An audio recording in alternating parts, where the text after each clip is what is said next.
So sometimes we tend to think that marketing it's a complicated thing, it's not for me. Oh my god, it's so confusing, so many things to know. Or maybe it's so easy, it's just posting some things on Facebook and that's it. I'm done with marketing and this will work for me in a couple of hours. So it's not like that. And today we're going to talk about this amazing book from Jenna Tiffany, Marketing Strategy, Overcome Common Pitfalls and Create Effective Market. So if you want to know a little bit more about the topic, stay tuned because we will be talking about this in a while.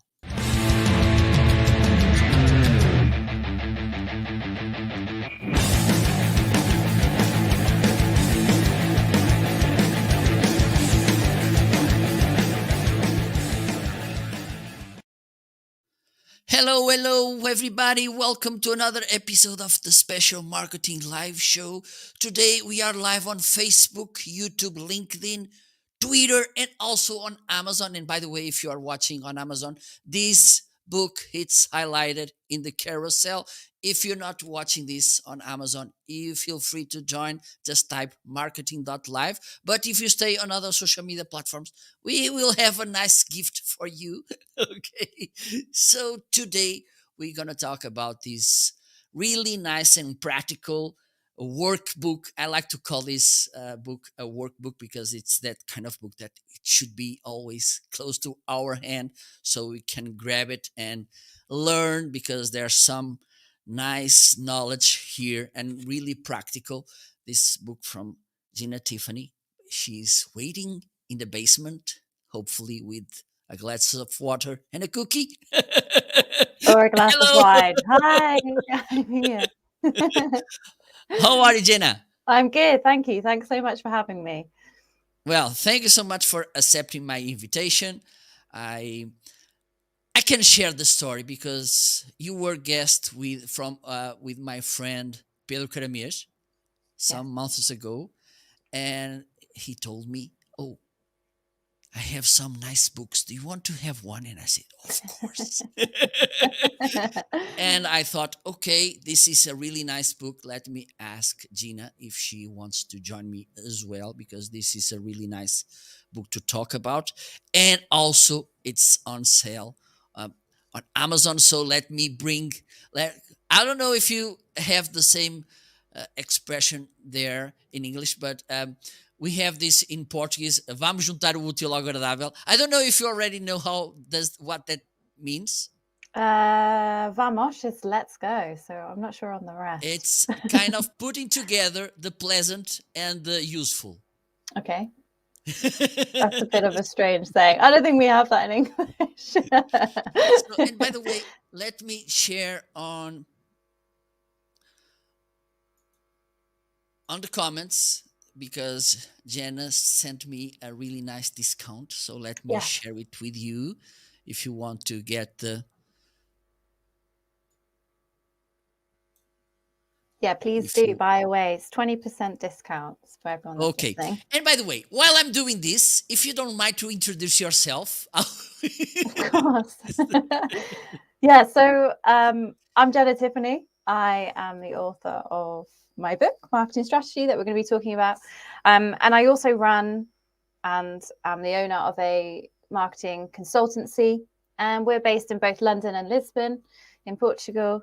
And we work with a variety of clients on fundamentally strategy, but implementing email marketing campaigns, marketing mix campaigns that might have multiple tactics involved, and helping other brands make the most out of the tools that they already have, or actually recommending tools that might help them with their potential project or challenge that they have.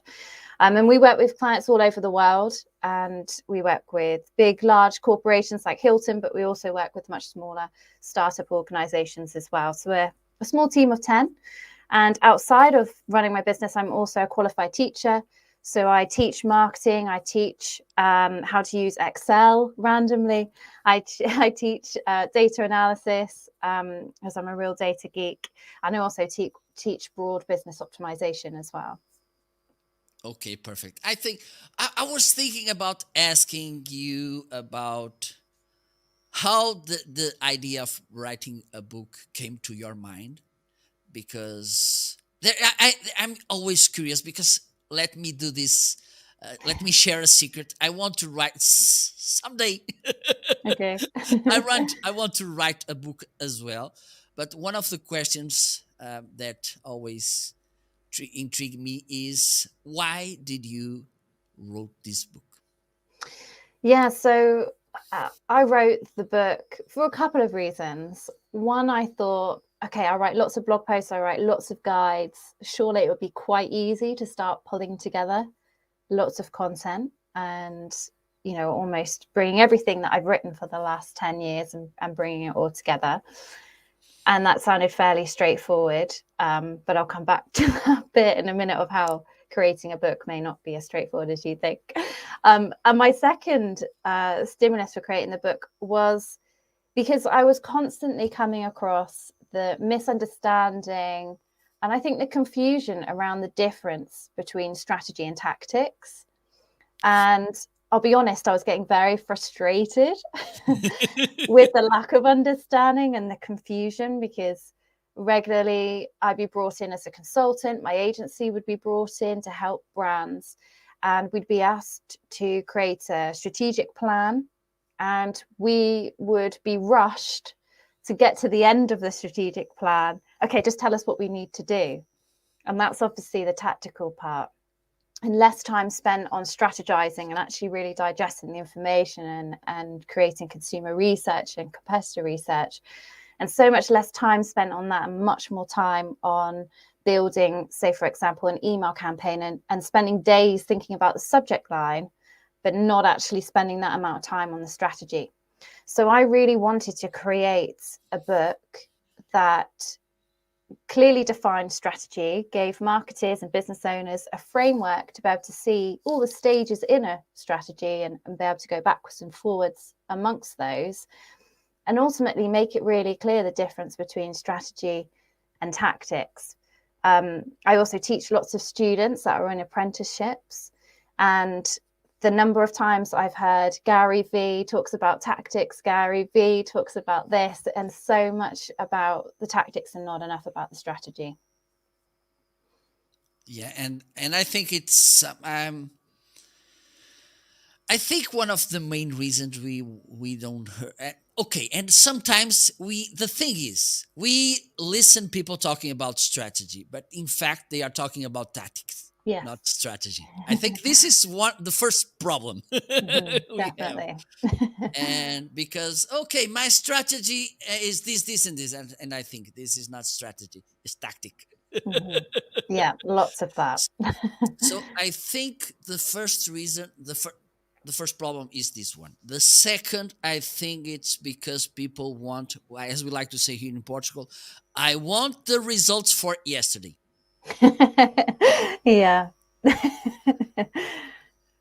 Yeah. the thing is that and I think this is another, maybe due to this mediatic age we are living, because when we think, most of the people, when they think about marketing, they think about having those huge buzzwords, like huge campaigns with so creativity, and they don't think that you should build some important things before.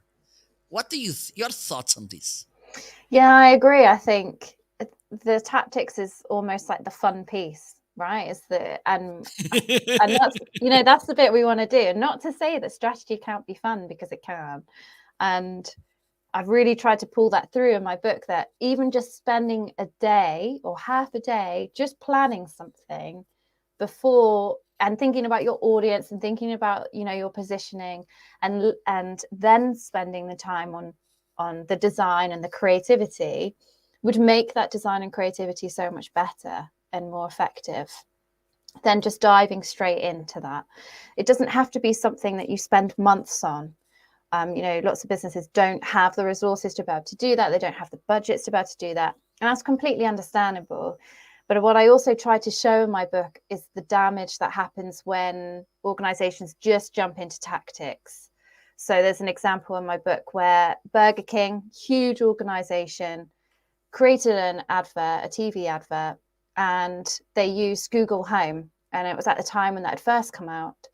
And it activated everybody's Google Home every time this TV ad started to play. And what they didn't foresee, because they hadn't necessarily planned it thoroughly enough or really thought about their audience and how people might interact with this TV ad, is that they were sourcing the information for the ingredients in their advert, which was then connecting to Google Home through Wikipedia. So you had lots of people listening to this TV ad. It was activating everyone's Google Home, and it was reciting the ingredients in their burgers to try and say that it was all from natural ingredients, less fat, and so on. But it was from Wikipedia. So what happened within the first 20 minutes of this TV ad going live is that everybody was going on Wikipedia, editing the ingredients of the Burger King burgers. And so it was all coming out with all this random information, not necessarily complimentary. It sounded really good on a tactical level, but didn't think about how the audience might interact with that. And that's where that planning piece and the strategy comes in. Absolutely. Absolutely. I think it's, and another thing you mentioned is that you have that data background. Yeah.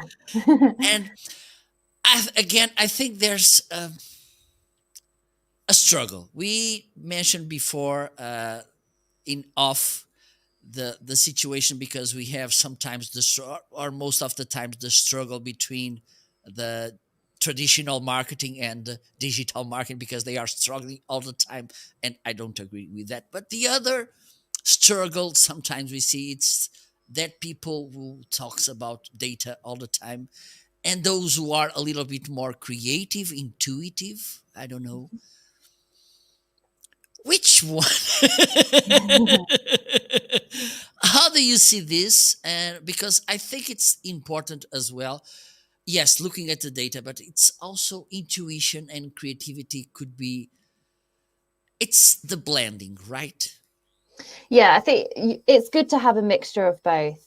I think sometimes there might be, from experience, your gut feel, but majority of cases you need to be able to analyze that data, and that's where the strategy piece comes in. As a strategist, that's why I love data, because I'll be asking the questions of, okay, but what about this, and what does that mean, and why did that happen, and really digging into that, because in all of this data that we're all collecting, and you mentioned earlier about buzzwords like big data and elements like that, we have access to lots and lots of data, but if we're not asking the right questions, we're not going to get the right answers for what we're looking for. Yeah, and this is really important, because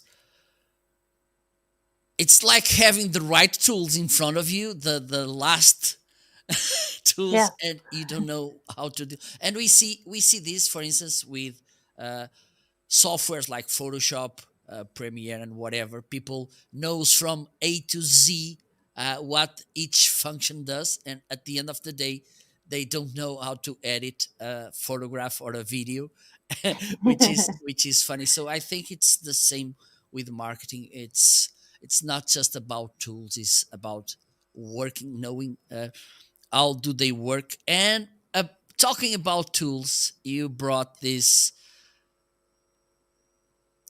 timeless tools that for me they they work all the time. Okay, it's a really straightforward, and even for people who doesn't have a marketing background, the 4 Ps or the 7 Ps or the SWOT analysis. This was something that from the beginning you wanted to have in the book, or at some point you thought, okay, maybe this could be a nice thing to put in the book as well. Yeah, for me, they are the core fundamentals of what you need. They are my go-to tools. I will go to the 4 and 7 Ps. I will go to a SWOT out. I'll go to a pestle. There's lots of debate and conversation about the importance of SWOT and PESTEL. There's lots of differing opinions within the marketing world as to whether they're important or not. But I felt that they are important because they give you that rounded view. And for creating a marketing strategy, you need to make sure that you cover all bases, that you don't just focus on one area. And that's where the 4 and 7 Ps come in. So we don't just all focus on the discount price. We don't just all focus on the product. And we think about all the other areas, because hand on heart, I think the majority of organizations will probably focus on 1 or 2 of those Ps and maybe neglect a few others. And it's a good reminder, really. We're all human. We all forget things. We're all rushing around. So for me, they're good frameworks.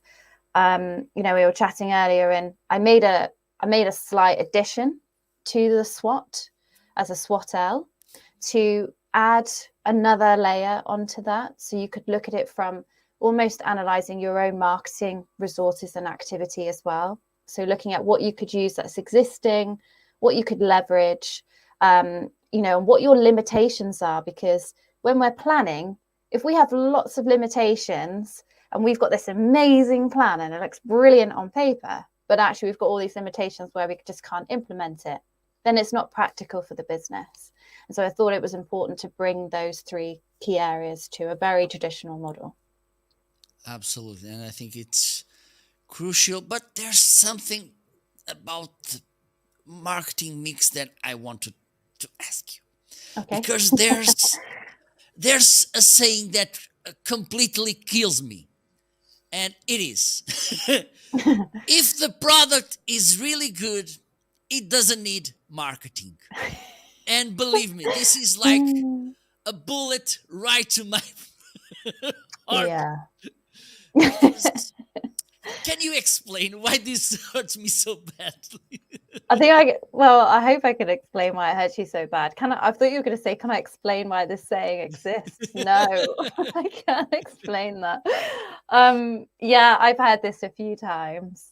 And, believe it or not, we've had clients that have brought us in for projects and then just said, we don't need marketing. We just have a brilliant product, but we're not selling anything. Okay.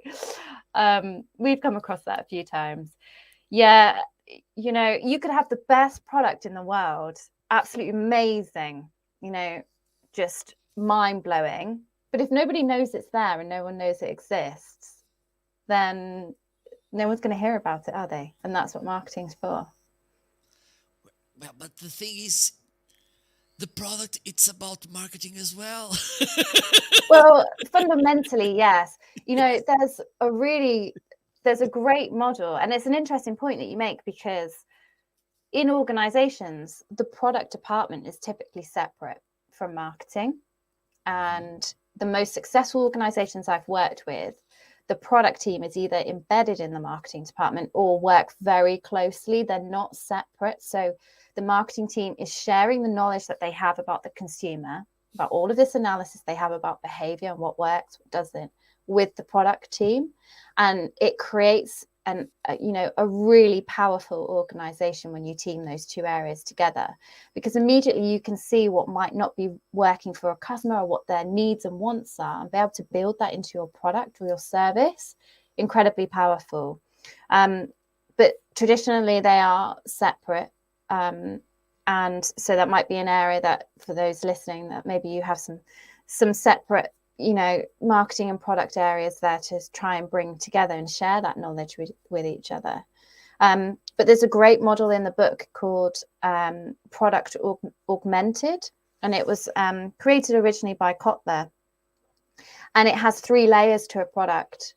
And it's a great way to bring out those key messages in marketing, but also a brilliant exercise to bring your marketing department along with your product department, if they are separate, bring in sales, customer service, and have that conversation, because you start to learn a lot of things about what your product does, rather than, okay, it just, it's a car, it goes from A to B. Okay, but what are all these other layers to this product? And it's a really, really effective model.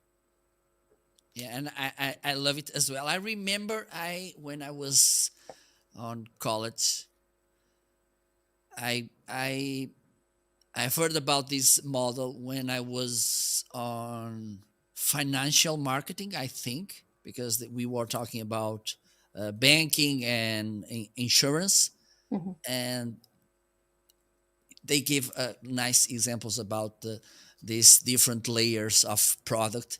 And for me, this is really important because the thing is, if you're not listening to your customer, and this is marketing job, I think, Yeah. you won't be able to build. And again, and this okay, let me just finish my thought, and then I will go to the second one. It's hard to make the best, to have a great product if you're not doing really well the marketing. And this will lead me to the next point. And I was thinking about a famous, they usually they said that was Henry Ford saying this: if I was asking to my customers which they want, they will tell me a faster horse.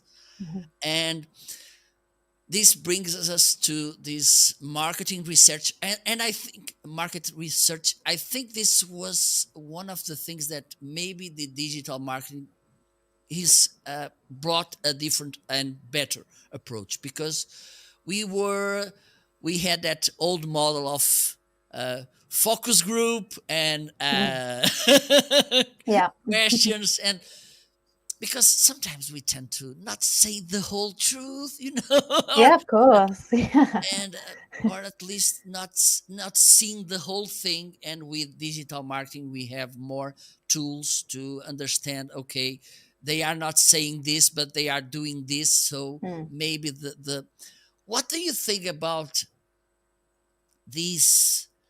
Listen to your customers, important. Look at them, important, but see a little bit more further, or farther, to see like Apple made so good. Yeah, no, I completely agree. So, we can see lots of behavior, can't we? We don't necessarily have to ask the questions. Of course, we can ask the questions and get some answers and then validate that with the behavior that we're seeing, like you've mentioned. I think digital has brought another layer to researching customers and understanding who they are and being able to segment them, and be able to create a more tailored experience to customers.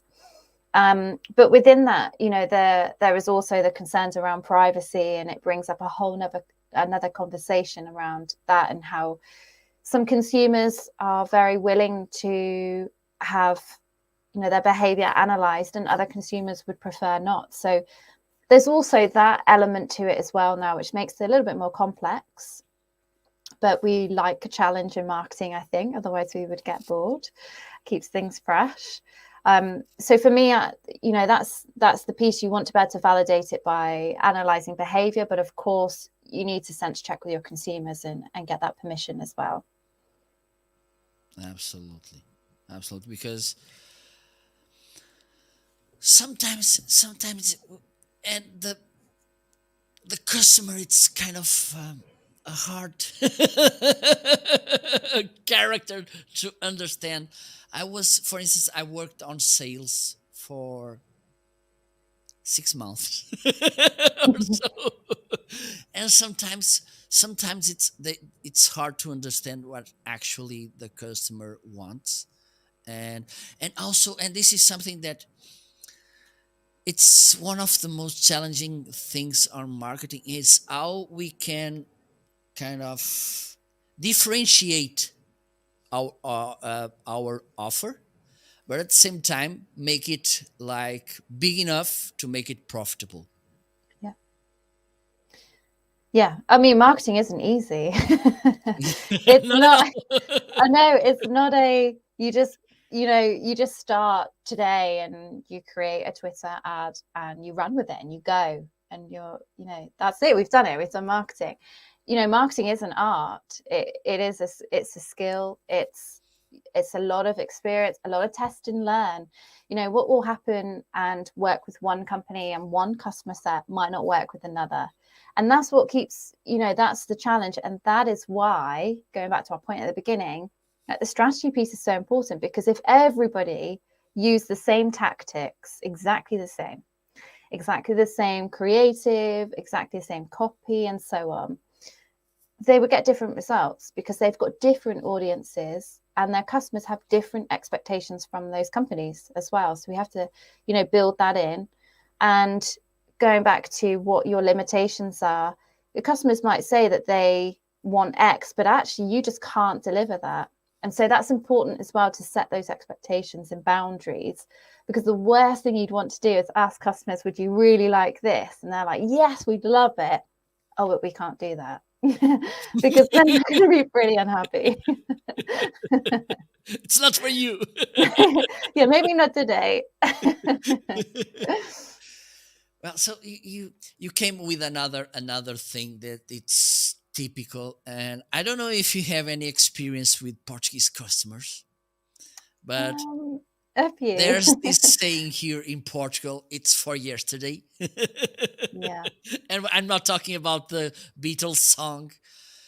Don't you think that this is another? And I think these days this is even worse to manage, because Yeah. we see so many Facebooks of life and so many companies which we think that they were a overnight success, Yeah. and sometimes we want to kind of uh, copy that and do the same. Do you feel that urgency as well, and how do you deal with that? Yes, definitely feel that urgency. And even, now we're kind of coming out of COVID, hopefully going back to normal life. I feel like that urgency is probably going to be tenfold in about 3 months' time, with companies trying to reap, what they've potentially lost during the pandemic, and, being a really tough time for everybody. So I feel that. So in managing that can sometimes be a challenge, definitely. Really have to set those objectives at the beginning and almost break that down a little bit, because okay, we might, a client might say, okay, we desperately need this part, or we desperately need this campaign. Okay, so how do we break that down a little bit more? What can we deliver that will satisfy that need quickly? And then what are those short, medium, and long-term goals that are aligned to that? And that's typically how we work with clients as well. So we will look at quick wins. What can we do really quickly? And then what are the short, medium, and long term? So we have that strategic angle in everything that we do. But yeah, that immediate, we want this yesterday, is a regular that we get with most of our clients, Portuguese or not. Yeah. This is global. Absolutely. And you mentioned that, and I think this it's also a great challenge, because some brands or some companies or even some professionals, they were struggling kind of going digital. Mhm. Okay. Yeah. And for some of them, they think that going digital, as I said at the beginning, is like building. Well, some of them, they think that it's just having a Facebook account or an Instagram Yeah. account, and that's it. But the thing is, and this is something. This is why I get so upset. Besides that thing that there's no need marketing if you have a great product. This is one of my heroes in my heart. But there's other, which is okay, if digital it's enough, and if you have a nice digital thing, there's no need on the physical marketing and whatever. And we can tell by these days, because we have this rush to uh, pivoting from almost all traditional to mostly digital. But there's the traditional there, because for instance, I get every day, or at least weekly, people from delivering from Amazon, for instance, and it's a huge digital player. But they have people, and they are the last contact I have, Mhm. and they can ruin. the whole experience if they don't do the proper job. Yeah. Do you have some customers that they kind of miss the importance of this whole uh, experience that digital marketing brought to the field? Yeah, definitely. For both traditional and digital companies, optimizing that customer experience, I think, is probably one of the biggest challenges for companies. And there's a couple of reasons for that for larger organizations, but even for some traditional, smaller startup organizations, they have systems that aren't either fit for purpose, or they have lots of systems that don't talk to each other. And when you have that, you have lots of communications going out to clients in a variety of different ways, and they don't know what they are. They don't know what they're saying, what those communications are saying, because those communications aren't linked up. So they, in marketing departments, then they can't actually see that whole customer journey. And that is a huge challenge. That is a lot of organizations really struggle with that, small and big, old and new. I worked with a banking company and was providing training, and I went through their experience as a customer. And it just so happened that I came across a post on LinkedIn, and this person's father had unfortunately passed away, and she'd received a communication from this bank that I was giving training to. And she provided permission for me to share it. And the communication was automated. It had no humanity in there whatsoever, no compassion, no empathy. It was horrific. And I was in two minds. Do I share this with the brand or do I not? And I wasn't in there to audit or anything, but they wanted to look at trends. They wanted to look at consumer experience. And so I put it on the screen and I said, what do you think of this? So we dissected it, we analyzed it. They didn't know it was their company that had sent it. And I had, there was a member from every single department in this banking organization. So they dissected their own automated communication without knowing it was from them. So then when I revealed your company actually sent this, they were horrified. They didn't even know which system had sent that communication because there were so many different legacy systems not talking to each other. And that's the danger when companies jump in 2 feet to digital, or have lots of different tools and lots of different departments not talking to each other. Or you might think, okay, this tool looks brilliant, I'm going to get it, and not plan how you're going to use it or how it's going to fit into your existing infrastructure. And that's what then impacts the customer experience. So going back to your point about Amazon, everything could be amazing up until that point. And it's that final connection there that's made everything fall over. And that happens. There's probably not a single organization that's got that 100% right so far. Absolutely. And it's A big impossible, I challenge. think.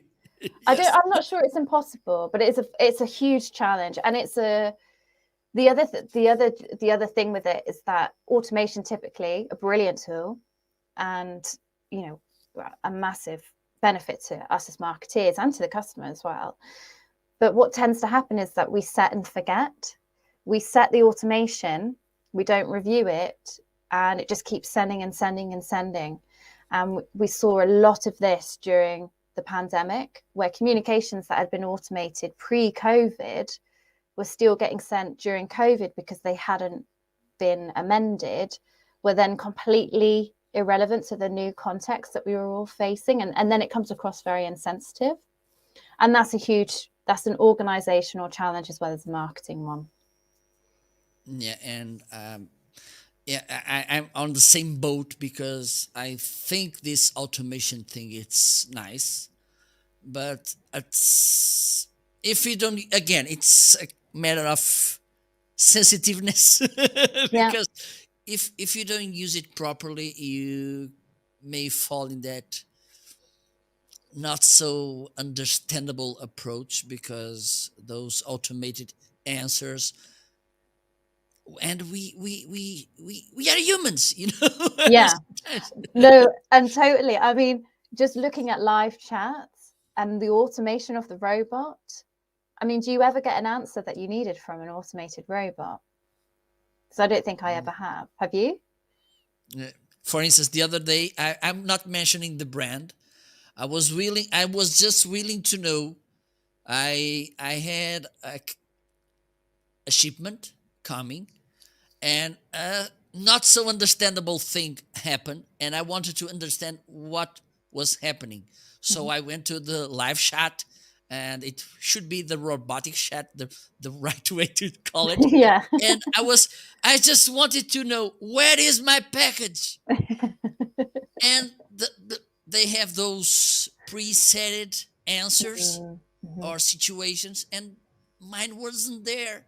And I thought, oh my god. Then I call it, and out of office, and I said, oh my god, the world is conspiring against me. Yeah. but, Did you find your but package? yeah, but no, the thing is, uh, the the package was supposed to be here on the 20th, and Oh, wow. Well, okay. yes, January, I think. Yes, it was. And then the day went, nothing arrived. No, the 18th. Yes, 18th. So, and it came in the 20th. Okay. So I went to the tracking page, and I thought, okay, I put the code, and okay, it's on delivering. And I thought, and then at the end of the day, I got this message. The delivery guy we had some problems. There's no enough information to make the delivering. And I thought, okay, they waited to the end of the day to notice that there was There was a not problem. enough Yeah. information. So I wanted to know what was missing. And for me, the thing is, and this goes back to the automation, maybe they were on a delay or something, and they couldn't make it to Yeah. and instead of saying, okay, we couldn't make it, no, we had some. And the other day I was worried, okay, let me see what is missing, because I want to give them the information they were missing. And the very next day they arrived with the same information they had the day before. So really the message was wrong. So, but at the same time, this is a little bit frustrating, Mhm. because at the end of the day we understand what happened, okay, and we because this situation I was on, I was worried, okay, let me bring the information they want, like, which information they need from me, and let me provide them, and I couldn't Couldn't do that. Yeah. reach That's anyone, because frustrating. yeah, absolutely, absolutely. So this is something that for me, it's it's challenging as well, because sometimes Mhm. we tend to automate too much and too often. And sometimes and being honest is something that is important. And sometimes, for instance, when I do my live shows on Amazon, sometimes people come to me, oh, can you explain about that product? I'm sorry, I don't know. And yes, I think it's important as well. And for instance, those situations that sometimes they don't go that well, and Mhm. we know that Yeah. sometimes people, we for instance, we are in the same restaurant, on the same table. You ask, you order rice. I i eat the same rice as you, and for you it's okay, for me it could be salty. Mhm. And maybe for 100 people, the rice it's okay, but for me it's salty. Okay, so Yeah. we understand this.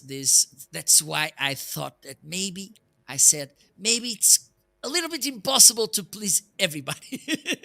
Yeah, possibly. Pleasing everyone is very difficult, isn't it? But Absolutely.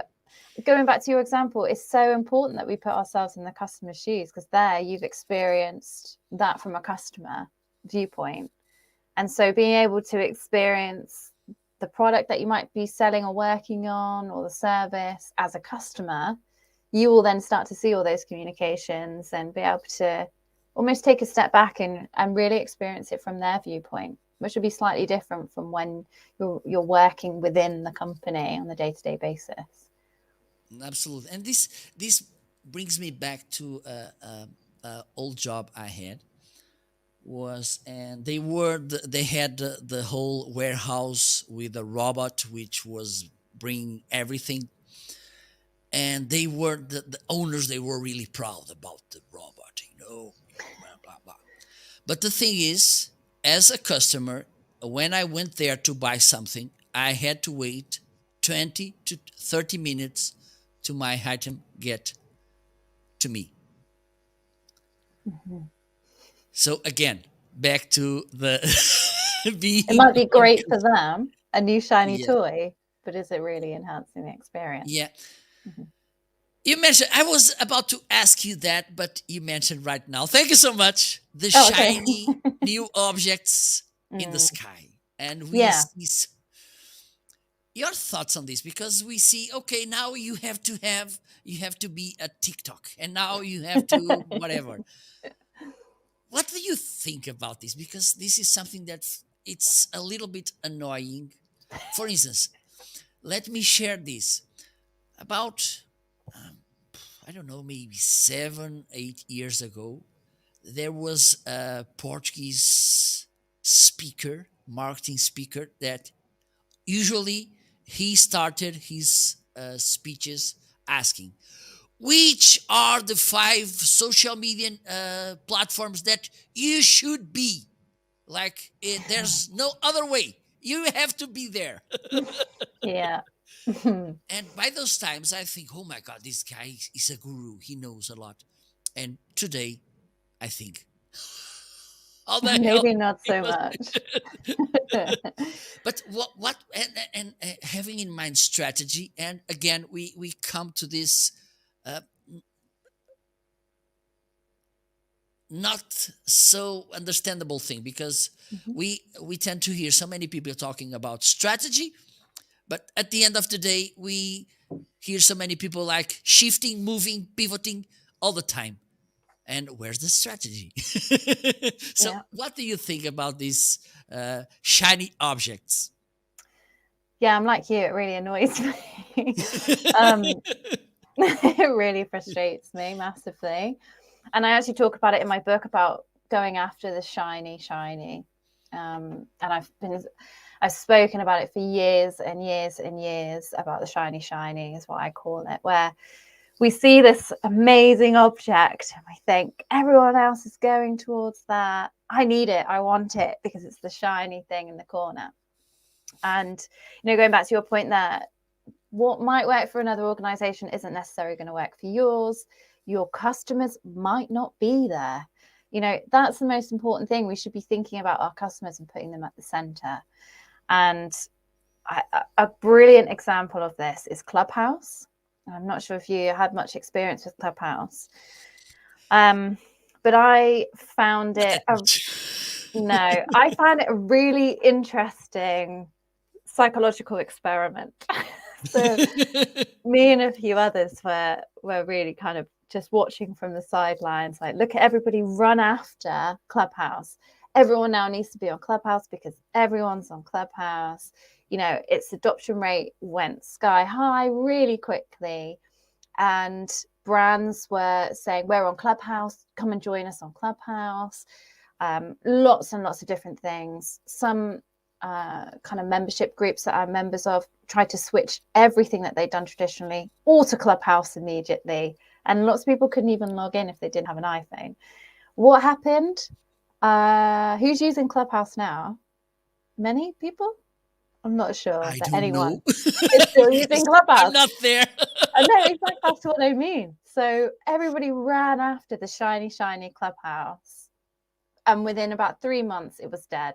There was, it was nothing. No one was there.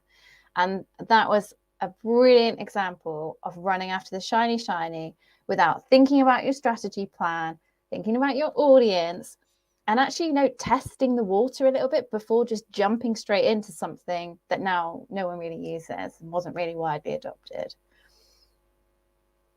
And the thing is, we should understand that I think it was Jay Bear that said this. At the end of the day, maybe you can understand, or you can realize that you don't even need to go to be on internet, because, for instance, you don't have the resources. And having in mind where is your audience or your Yeah, customers, and how much you will spend and how much resources you need to bring to go to that new platform, or even to go to one platform. If it's not profitable, you don't have to be there. exactly. And Exactly. Always about your customer and your audience, 100%, and less about, you know, obviously factoring in what's possible for you as an organization, but should always be looking at where the customer is first. Because if you're in a completely different place where your target audience is, or where your product or service can be useful to your customers, then they're not going to know that you exist, and you're going to be spending lots of money targeting the wrong audience. yeah, yeah, absolutely. And the other thing, and by the way, if you just join right now, I'm talking about this amazing book from Jenna Tiffany, which is there. Okay, and this is being a really nice conversation. And I remember some months ago I had a Neil Sheffer on my show, and one of the things that, and this is something that I'm working hard on this as well, is simplifying the communication, Mhm. because sometimes we have this tempting thing about needing to look smart and look intelligent instead Yeah. of being understood. Mhm. Yes.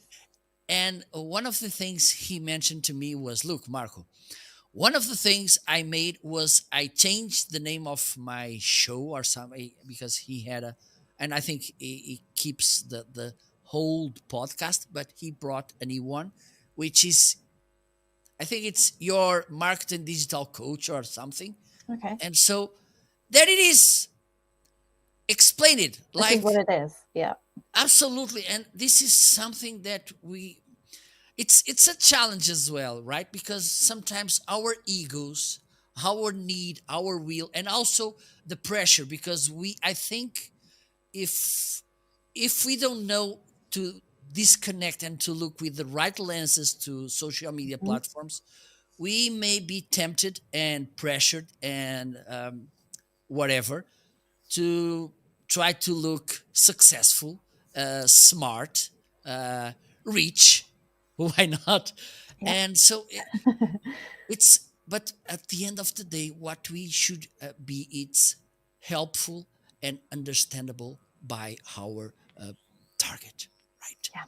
Exactly. Yeah. It's such a valid point. And in my book, so hence why my book is called Marketing Strategy, because that is what it's about.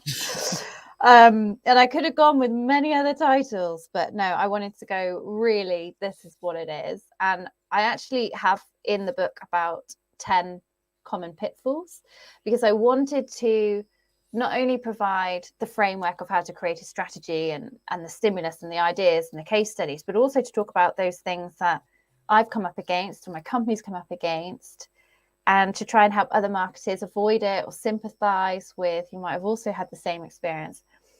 And one of those, pitfall number 5, is communication failures. And also have about inconsistent messaging in there as well. But communication failures is really, and too much complexity is going along with your thoughts there.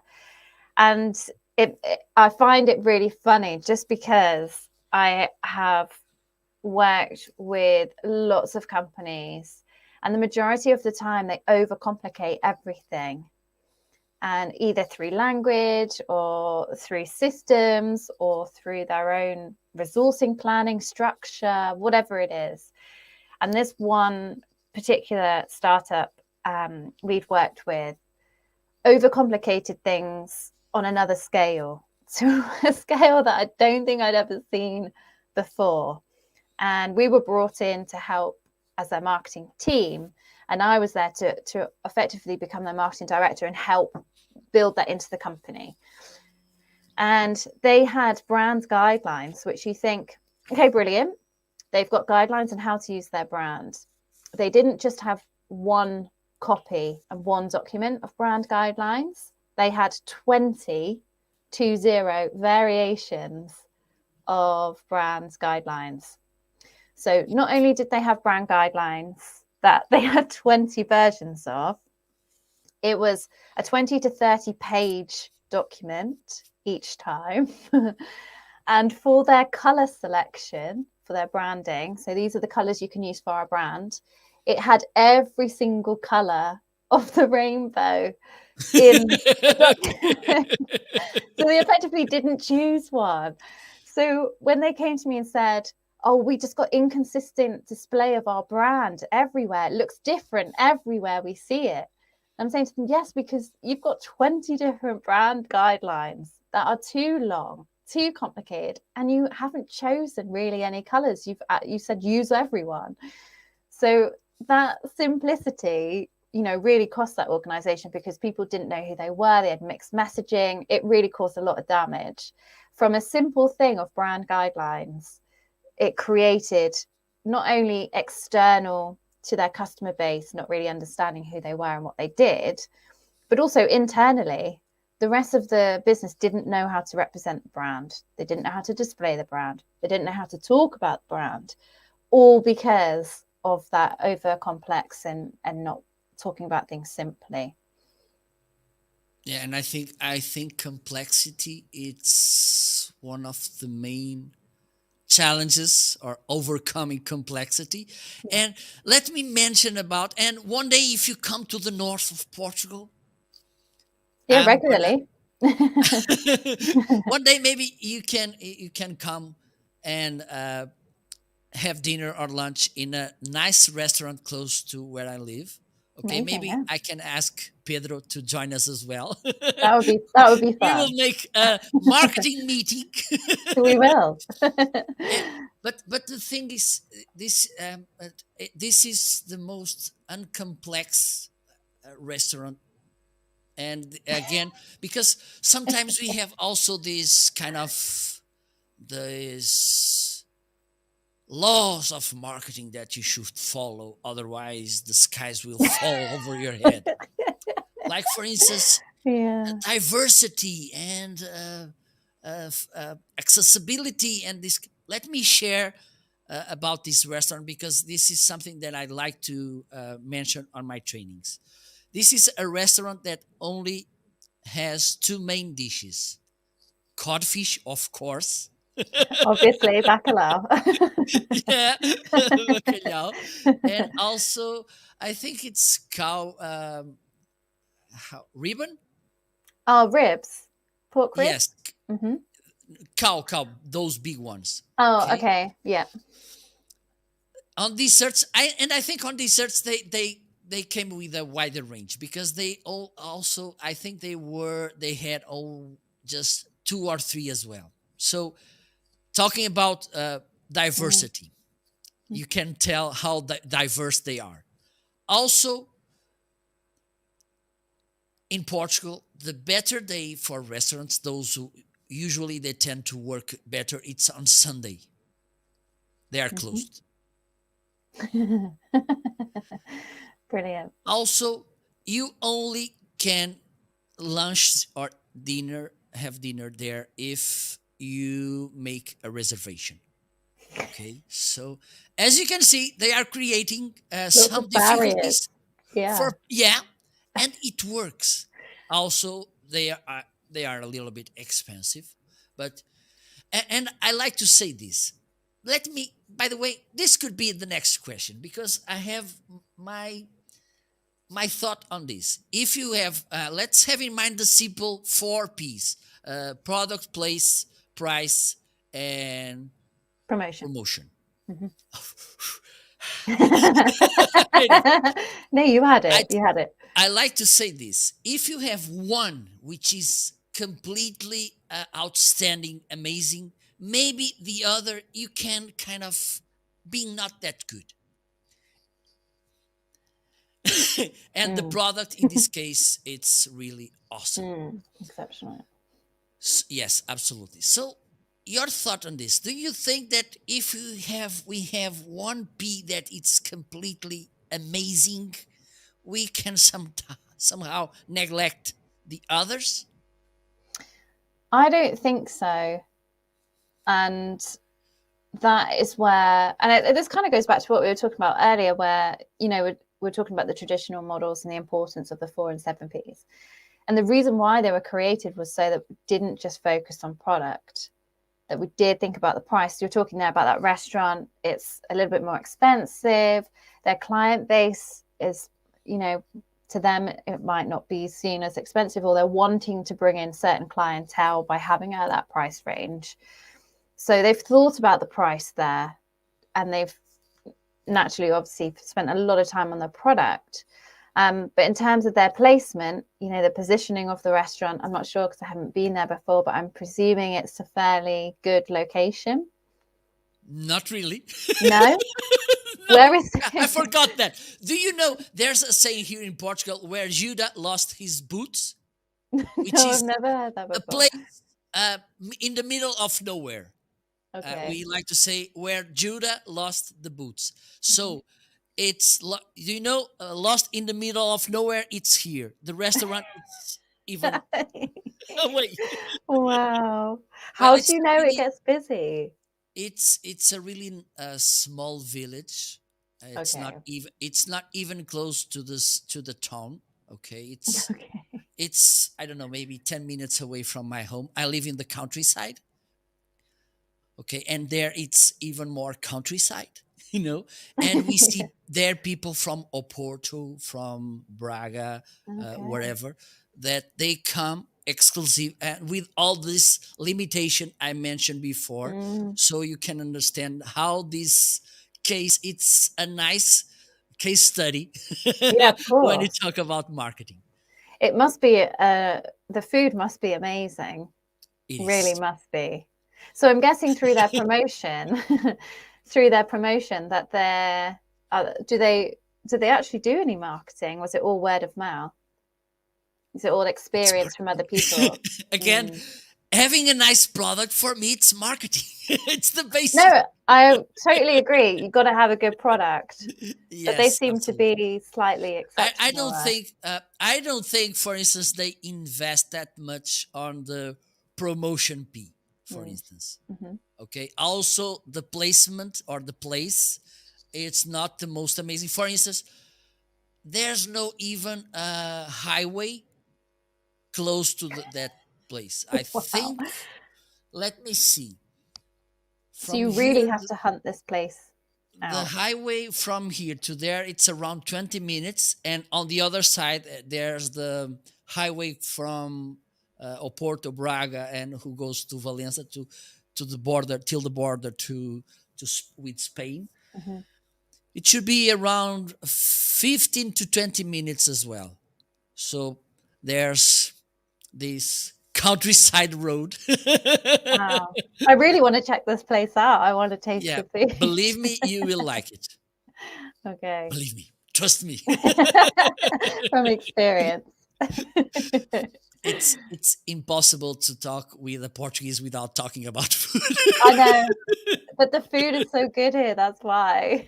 Yeah, absolutely. And in It's the too north, good, it's even better. Let me. really.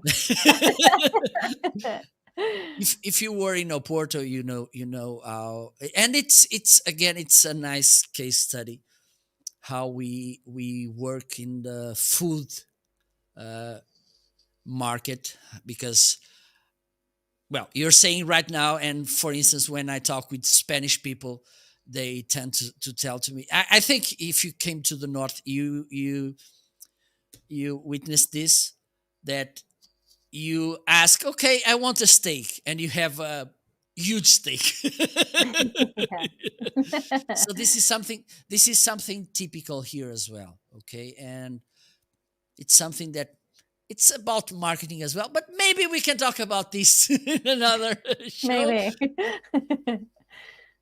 Just to finish, can you give us three reasons why do you think this book it's the right choice? Not for me, for the audience, because for me it's already a nice choice. Three reasons why this book has to be on our bookshelf and Yeah, be used. sure. Yeah, definitely. So this book is for anybody, a student, a existing marketer, business owner who is involved in marketing, or as we've talked a lot about product today, that is involved in marketing. And this is your guidebook effectively to help you either start, Indeed. continue, or begin your journey with marketing.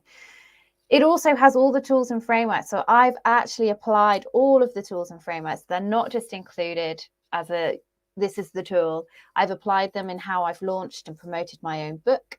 And there's loads of case studies in here. There's interviews with the likes of MailChimp, who've just been sold for $11 billion. And there's other smaller campaigns in there as well, from charities as well as other businesses and global organizations.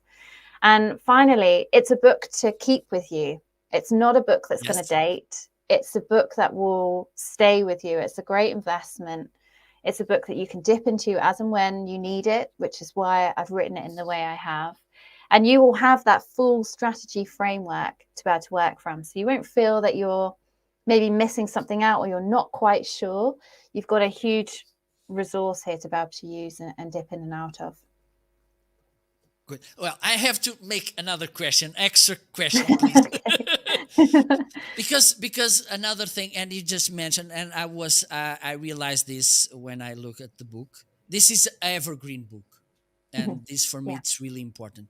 Did you because this is a struggle as well by these days when we talk about marketing books, and mostly when we go more on social media platforms.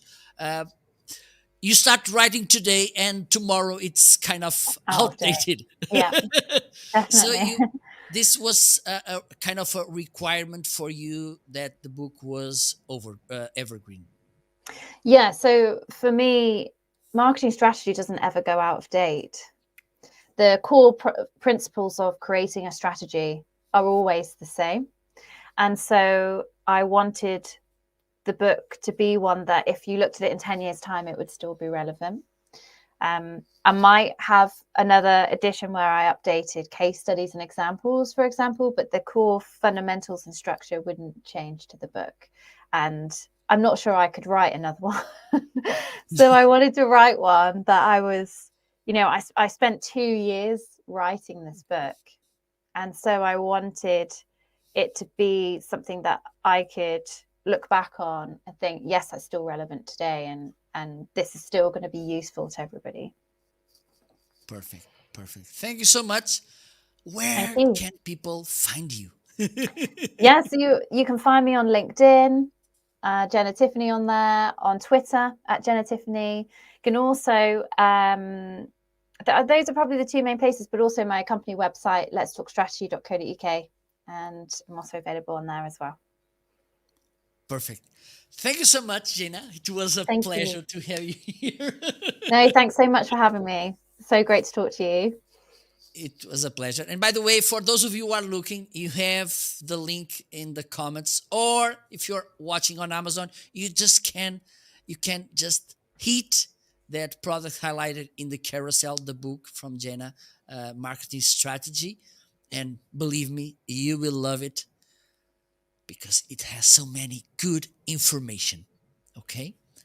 My word. No, thank you. Thank you so much. I will be live next week again with another episode. Till then, have a nice week. Behave and take care. Bye bye.